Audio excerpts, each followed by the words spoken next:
Okay, good day everyone. So this is yours truly, your English teacher, Mrs. Annie Ramirez. So welcome guys sa atin pong Lesson 3, Week 4. So as you can see, ang atin pong lesson today or our lesson this week will be about giving instructions. Okay, giving instructions. But before we begin with that, with our topic, let us have a quick review. Okay, are you familiar with this?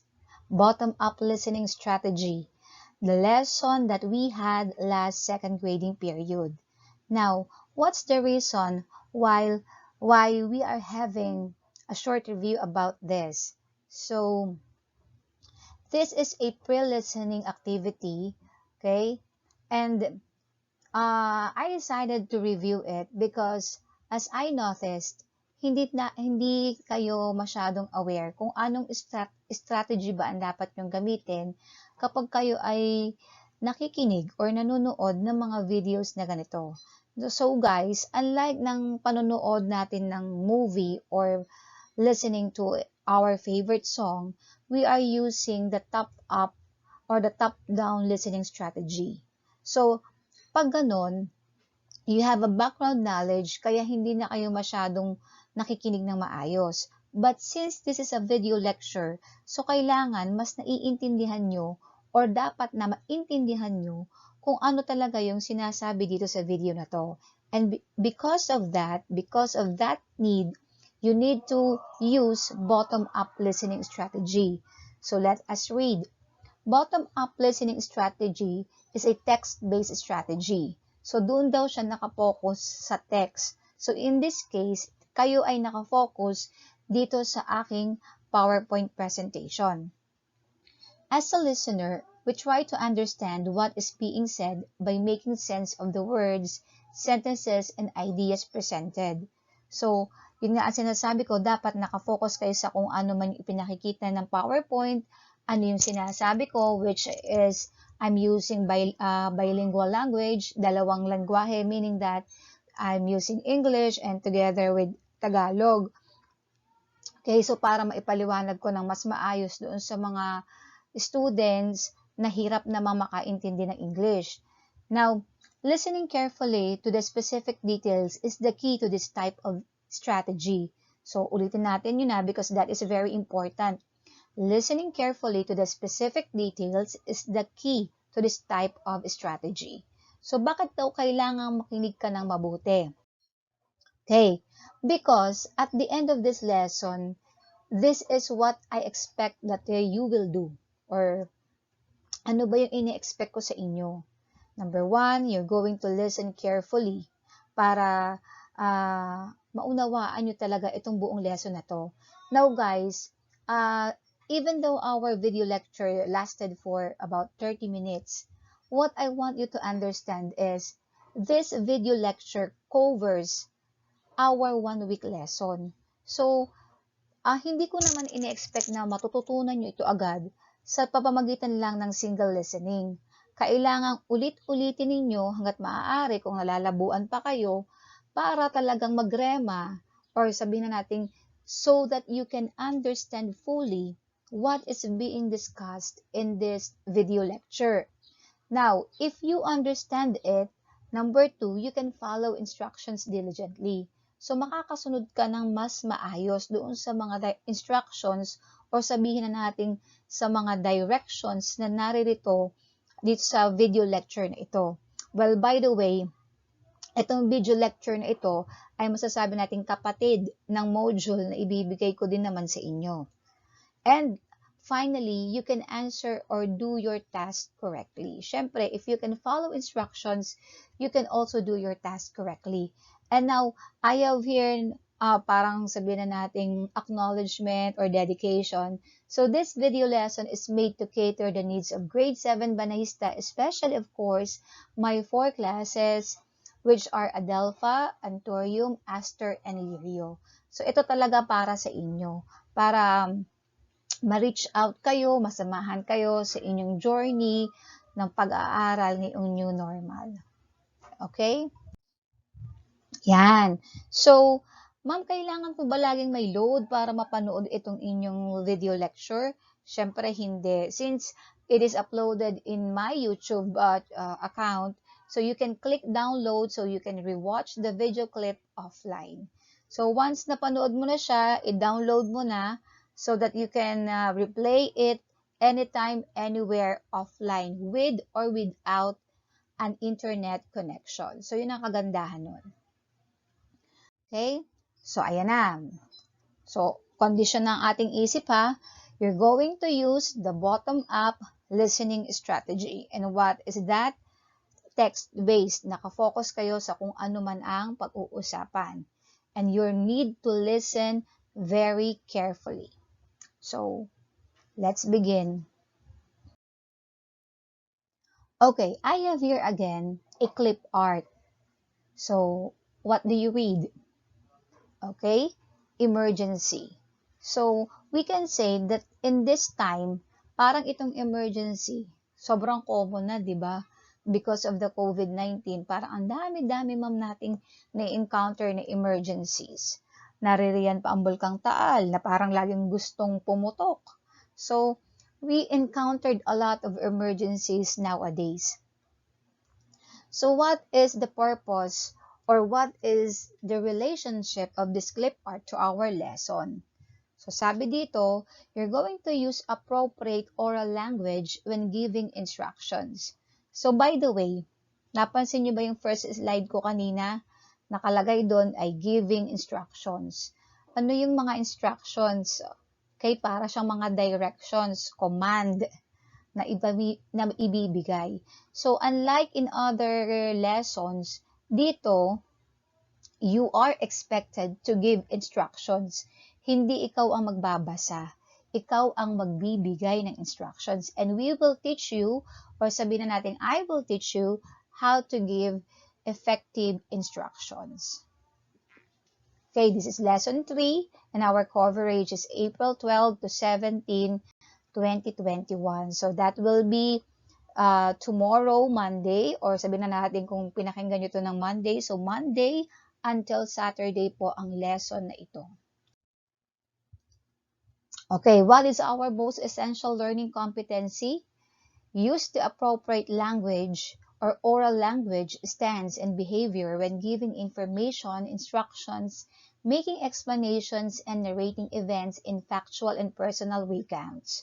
So, ito yung ini-expect na matutunan nyo after watching or after studying this part of the module or this lesson.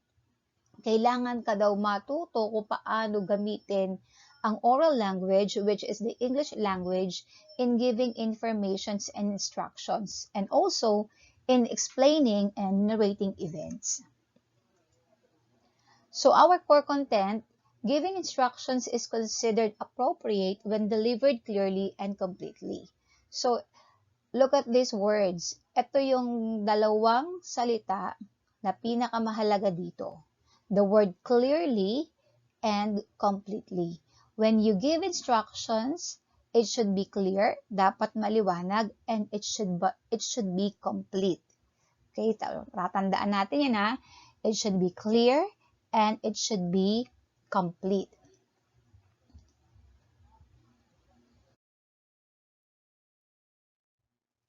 In this lesson, you will learn how to prepare yourself, your family, and even your community for emergencies by understanding and giving appropriate instructions. So, kagaya ng binanggit ko na kanina, hindi kayo magbabasa ng instructions. Kayo ang magbibigay ng appropriate instructions. So, meaning you're going to write. Now, if we are having our normal classes, sabihin na natin kung tayo ay face-to-face, itong lesson na ito talaga ay tinatawag naming oral communication. So, ginagawa natin yan through different dialogues, role-playing, etc. But since we are, or sabihin na natin kayo, you are in a modular learning delivery ngayon, so lahat ay pasulat. Pero, of course, dahil nga kailangan orally, so we will give different situations kung saan makikita namin how are you going to converse or to communicate with other people using the English language. So let's continue. During emergency, your parents will tell you what to do, and if you are not with them, there are other grown-ups who can help you, like police officers, firefighters, volunteers, teachers, and Red Cross volunteers, and of course others. Now, I want you to focus your attention on my clip art, my background clip art. So here, I choose an image that shows the different frontliners that we have nowadays. So, hindi lang sila doctors, hindi lang sila yung mga nurses natin o yung mga sinasabi nating medical professionals, kundi even yung ating mga politicians, they are also known as our frontliners. Yung mga barangay tano, they are frontliners also. Yung mga contact tracers, they are also frontliners. So, lahat ng gumaganap at gumagawa ng tungkulin in our community are known as frontliners. And now, these people daw can help you during an emergency. Okay. One important thing to remember is do not panic. You cannot think clearly and you may freeze into inaction if you panic. To help you avoid going into panic, do the following. So, nakaka-relate ka ba dito sa ating video clip? Diba pagka daw tayo ay nagpapanik o sabihin na natin in layman's term, nag-overreact tayo sa isang bagay, kagaya ng ating clip art, wala kang maisip na solusyon. Kaya ang sabi dito, number 1, do not panic. Now, we have here 4 guidelines to follow. Number 1, take a deep breath. 2, assess the situation. So, doon sa number 1, syempre, wag mong kakalimutan daw ang huminga. And then, doon sa number 2, when we say assess the situation, dapat alam mo kung ano yung nangyayari. Lalo na if you are living in a small community wherein ang houses ay dikit-dikit, pag may sumigaw dyan, tapos makikisigaw ka din, so yung iba makikisigaw na din, lalo magkakaroon ng tinatawag na chaos or kaguluhan. So, dapat, bago ka mag-react, itanong mo muna, bakit ba may sumisigaw? Ano ba ang dahilan? Baka may nag-aaway, may nasusunog, or baka may nahimatay. Yun ang sinasabi nating assess the situation. Number 3, think quickly about the advantages and disadvantages of unintended action. So, let's say, for example, alam mo na, ma'am, may nasusunog po. So, sabi dito sa number 3, intended action, bago mo pa gawin ang isang bagay. Okay, i-highlight nga natin yon. Yan, intended action. Sorry, medyo katala lang ang lola. So, bago mo pa gawin daw ang isang bagay, dapat alam mo na yung pros and cons nito. Kung ano yung magiging good and bad effects ng action mo. Okay, pwede yon, posible yon, no? If you are alert. So, sabi sa number 4, act quickly on the action you have decided to take. So, let's say, for example, may sunog, kailangan kong tumakbo. So, pag tumakbo pa ako, ano ang kailangan kong dala? Okay, kailangan mabilis ka daw na mag-a-act doon sa kung ano mang action ang naisip mo na iyong gagawin. Okay, and this guidelines was brought to us by Alcobar E.M. Cortez from English Arts 1 JTW Corporation. So, before we move on to our next slide, I want you guys to remember these words. Okay, we have take, assess, think, and act. Okay, natin ha. Let's read again. Take, assess, think, and act. Okay, let's move on.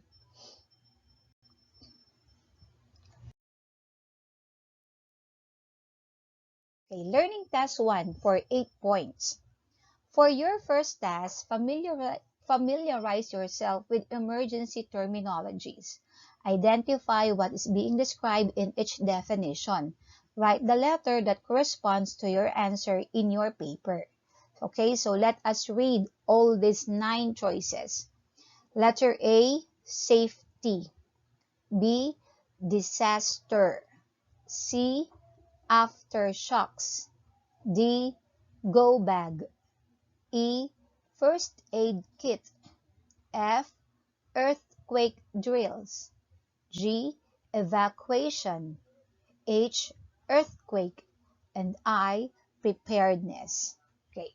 Bakit ko binasa orally? Because I want you guys to follow so that you will be able also to practice your oral skills. So, sabi dito, these are emergency terminologies. And what do you think is the emergency presented here? Sige nga. Okay, if you guessed earthquake, then you are correct. So, these terminologies pertains to an earthquake. So, atin lang daw siyang imamatch doon sa given definition. So, what are those definitions? Number 1.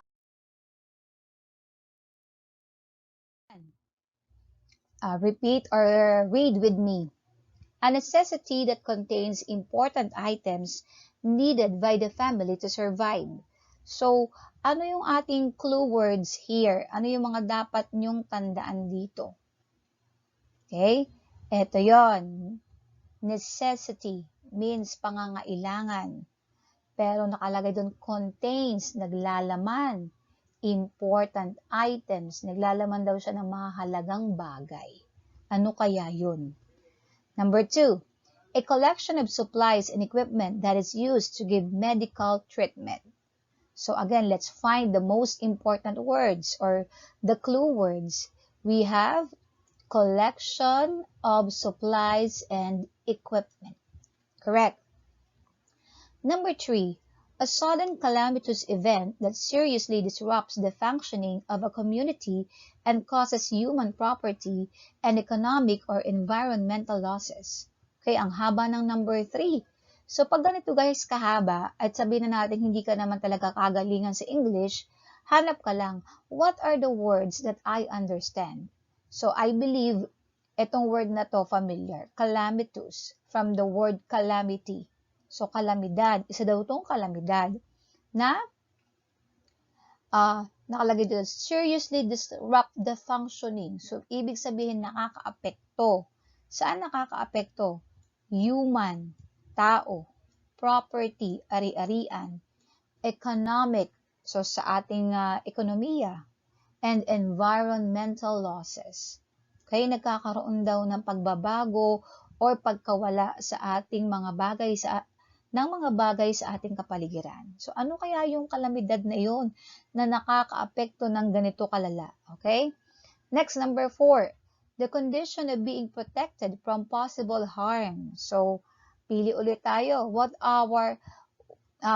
could be our clue words here?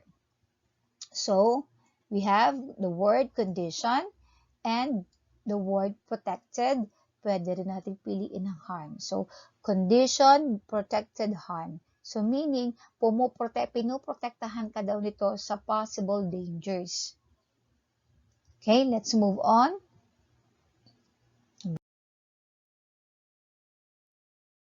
Number 5. A training or practice exercise for if an earthquake occurs. So, ano daw yung ginagawa nating training bago magkaroon ng earthquake? Kasi nga, ang lindol, hindi siya kagaya ng typhoon na napipredict.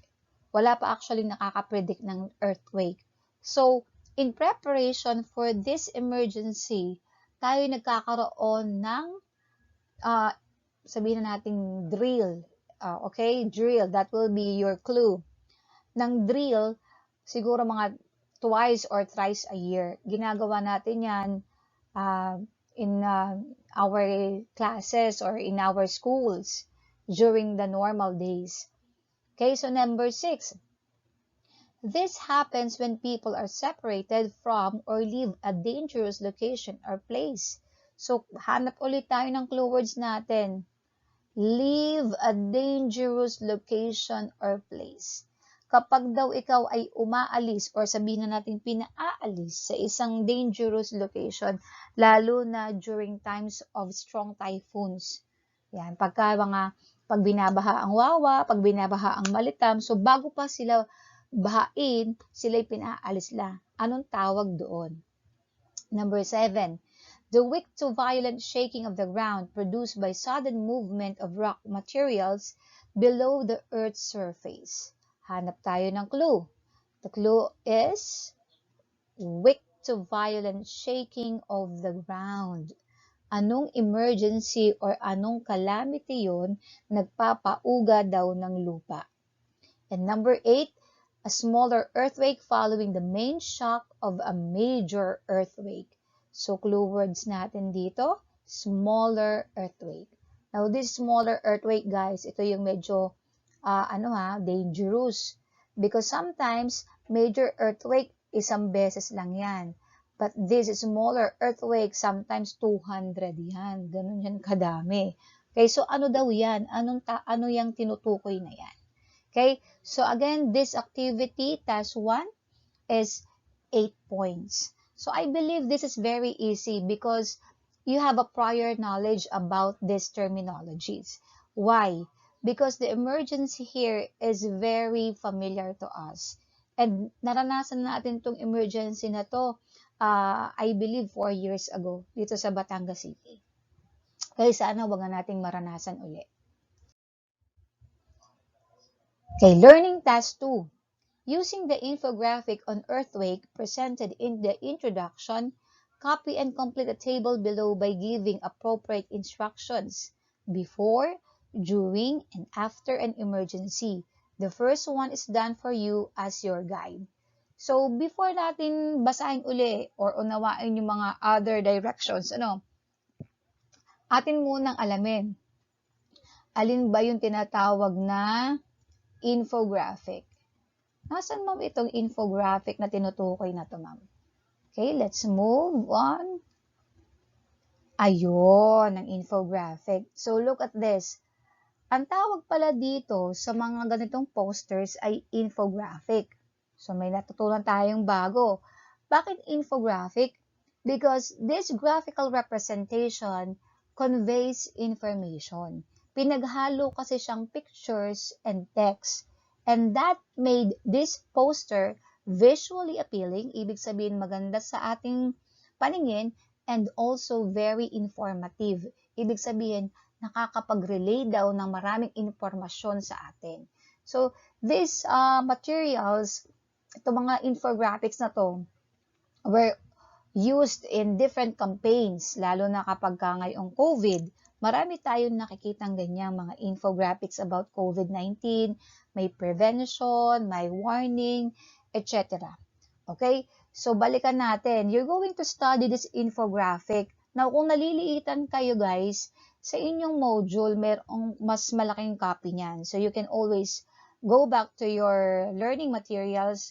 Kung meron kayo sa tablet, I believe meron sa tablet.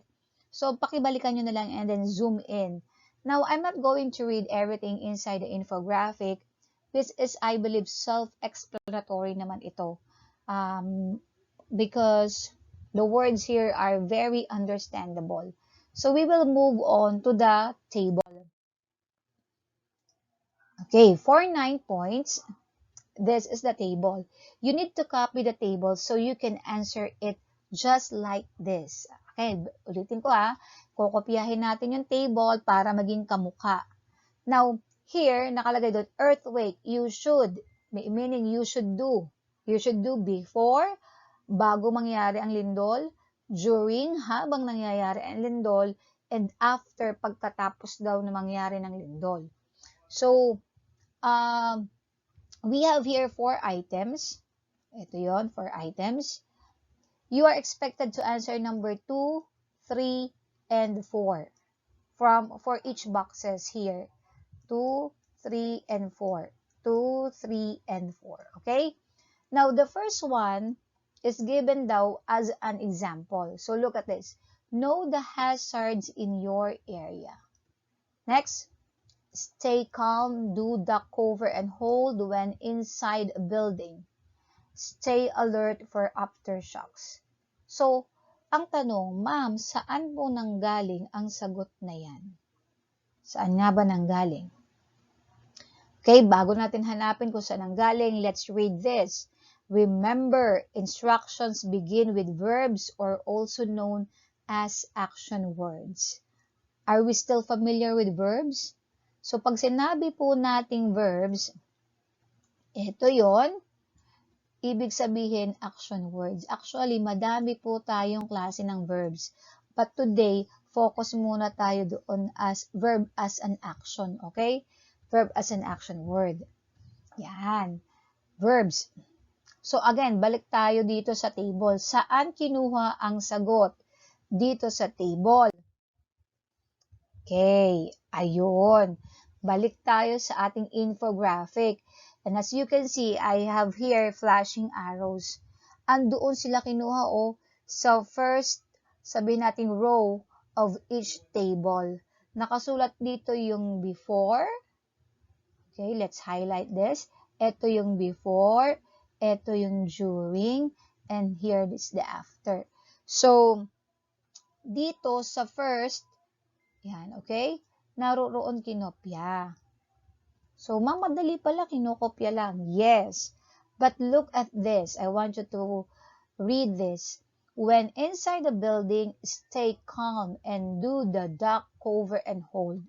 So, sa command na to or sa instruction na to, nagsisimula ang sentence niya sa when. Okay?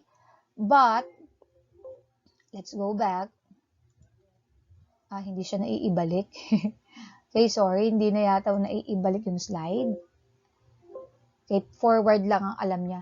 So, going back to the table, ang nakalagay doon ay stay calm and do the duck, cover, and hold when inside the building. So, bakit na-reward? Okay, bakit na-reward yung instruction? Kasi sabi doon sa aking remember, instruction should begin with verbs. So, dapat daw nagsisimula sa verb. Kaya kita nyo itong isa, number 1, know, means alamin. And then, yung padalawa, ginawa niya stay, manatili. And then here is also manatili. Now, if you remember the slide, yung doon sa may do not panic, di ba? We also encircle 4 words there. Saan ba nagsisimula? Take a deep breath. Means, the word take is an action verb. It's an action word, rather, okay? It's an action word. Next, meron tayong assess.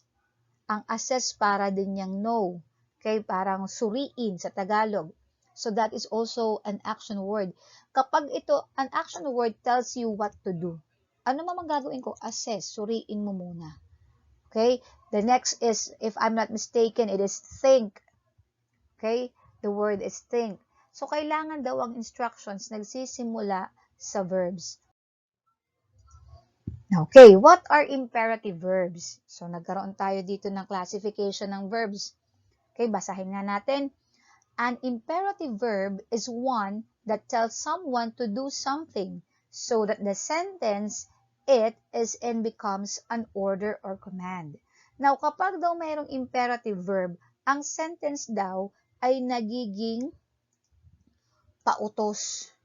Okay, sa ating Filipino subject, ang tawag dito ay pautos. Pag ginamitan mo daw ng imperative verbs, nagiging pautos ang isang pangungusap. What are imperative verbs? Imperative verbs are also known as bossy verbs, are words that tell people what to do. We use them a lot in our instructions. Gusto ko itong bigyan ng emphasis. We use them a lot in our instructions. So, meron palang nickname itong si imperative verb. Ang nickname ni imperative verb ay bossy verbs. Sila kasi iba hilig mag-utos, kaya bossy verb. So, we have here 6 examples. Let us read. Click the button. Open the box. Mix the ingredients. Cook for 25 minutes. Fold the paper, stick the pieces together. Now, let us highlight these words. The word is click. Anong gagawin mo dun sa button? Click. Sa Tagalog, pindutin. So, the word pindutin is an action word. Then we have mix. Anong gagawin mo sa ingredient? Haluin. Okay? Then we have fold, open, cook, stick. Again, An instruction should begin with a verb, with an action word. So, eto pa. Let us clarify or let us know more about verbs. Now, nakalagay dito, base form of the verbs. So, the form of the verb without any endings. When you are using verbs in an instruction, dapat daw walang hulihan. So, ano ba yung iba't ibang hulihan? Ito na yon. The base form is love, drink. Ang sabi dito, the version found in a dictionary. Pag binuksan mo ang dictionary, yung lahat ng mababasa mong words doon ay nasa tinatawag nating base form. Okay? Ngayon, kapag ito ay, ang subject ay singular or iisa, nagkakaroon ng tinatawag na S form. Nagiging loves, drinks. Kapag naman ang action nangyari na or tapos na, nagkakaroon ng past form. Loved, drunk. Bakit ma'am ito ay hindi drunked or drinked? So, I believe we're familiar with this. The word love here is an example of a regular verb. Nagbabago sila by adding D or ED. While drink here na naging drunk is an example of an irregular verb. Nagbabago naman sila ng spelling. Okay? Then the ing form, loving, drinking. And then we also have the past participle form, loved, drunk. Okay? So, itong past participle, siguro, saka na natin ito aaralin. Medyo malalim-lalim at mahirap-hirap ito. So, again, I would like to give emphasis sa ating mga instructions or sa ating mga command na gagawin, we will use the base form of the verb, meaning the form of the verb without any endings, walang hulihan. Task 3. In times of emergency, you need to give instructions verbally. Okay, meron tayo ditong simple scenario. So, in a classroom, ang tawag dito ay role-playing. So, again, since we are in a modular distance learning, so gagawin nyo to sa papel. Suppose you are a volunteer and you witness a person who had an accident, what will you do and say? Create 2 dialogues and use the appropriate expressions below. So, gagawa ka daw ng maiksing dialogue at gagamitin mo daw itong mga expressions na to. Anong ibig sabihin nun? Siyempre, kailangan makita ko yan sa dialogue. Hindi naman kailangan yung 4 ay nandoon. Siguro 1 or 2 expressions pwede na. Okay? Basahin nga natin. Nakalagay, may I help you? I'll take you to the nearest clinic or hospital. Were you hurt badly? I'll call a doctor or nurse. So again, I repeat, hindi naman kailangan yung 4 na to nandoon. Kailangan siguro kahit mga 2, okay na, nandun na sa dialogue. So I have here a graphic representation of the dialogue. So this person, the man wearing a cap, is you. Ikaw ito. And then this one na parang umiiyak is the person injured. Now, being you as a rescuer or as a volunteer, ano yung una mong itatanong kaya dito sa ating injured? Siyempre, pag nagtanong ka, itong si injured, sasagot yan.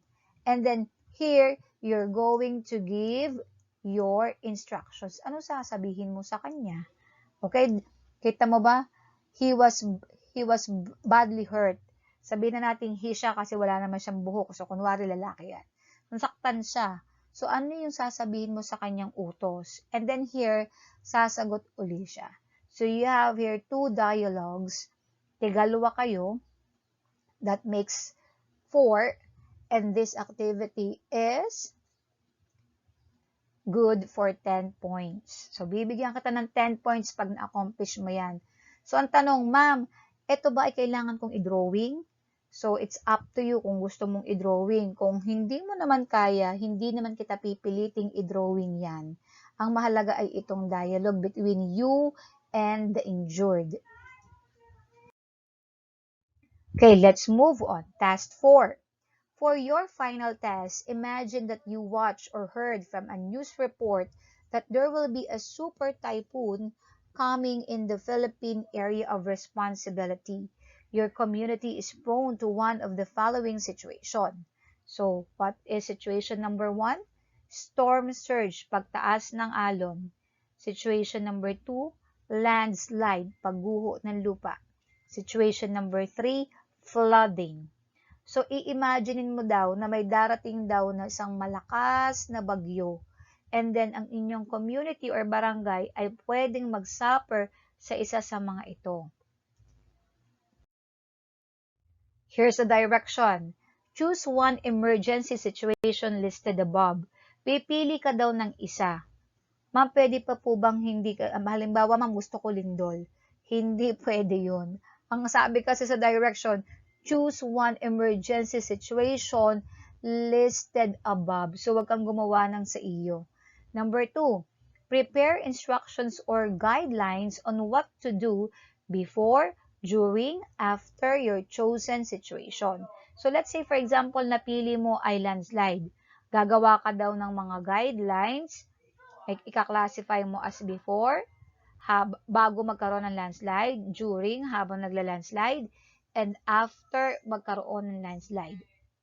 Write it on your paper. Remember to make your instructions understandable and doable. Ito yung pinaka-importante. Pag gumawa ka ng instructions, kailangan kayang gawin. Hindi yung very, ano bang tawag doon? Parang very impossible naman. Kailangan doable. And then follow the simple rules. Phrase your instructions carefully and organize them logically. Ibig sabihin, kailangan may pagkakasunod-sunod. Make your instructions easier to do by using short, maiksi lang daw, and simple language. So, maiksi at simple lang ang gagamitin mong English. Provide all the important details in the instruction. Okay? Emergency situation. So, isusulat mo, ano yung napili mo? Siya ba ay storm surge or landslide? Or ano pa yung isa natin? Floods. Things to do. Okay, for before, give me 2 instruction. For during, give me 3 instructions. And then after, another 2. Now, this is for 20 points. Taas naman, ma'am. Yes, kasi ito po ay papatak na performance ninyo. That this is a performance output, so talagang medyo mataas yan. And then you're going to make a similar table, then add your creativity. You can add pictures if you want. So, meaning, pwede mo pagandahin itong table na to, or itong slide na to, pwede mo pagandahin siya. Make your output very creative and also very informative. Again, huwag kakalimutan, instructions should be clear, it should be short, and the sentences should begin with an action word. Maliwanag, maiksi, maliwanag, at nagsisimula daw sa salitang kilos. Okay? So, rubric for rating. Instruction should be clear and appropriate. So, yan ha, nabigyan na natin ng emphasis yan. Organization, it should be logical sequence of instruction. Kailangan maayos ang pagkakasunod-sunod. Completeness, use of facts and details. Ma'am, paano ba tong facts and details? Now, guys, you can always ask someone from, someone at your home, sa iyong parents, brothers and sisters to help you. Kung wala naman, you can always research this on the internet. So, magiging tulong na yun sa'yo. And then, mechanics, spelling, kahit po kumukopya tayo sa internet, sometimes mali ang kopya. So, tinitingnan ko yan, spelling and also grammar. So, dito sa grammar, titingnan ko kung gumamit ka ba ng mga, kahit nahihirapan akong isulat, kung gumamit ka ba ng verbs. And again, this is 20 points. Okay, assessment. Sabi mo naman, ma'am, akala ko ba final task? Ito naman ay mga review lang. Indicate whether each statement is true or false. So, madali na to. Babasahin mo lang ito. Sulat mo kung totoo ba o mali. So, pasadahan lang natin ng mabilis.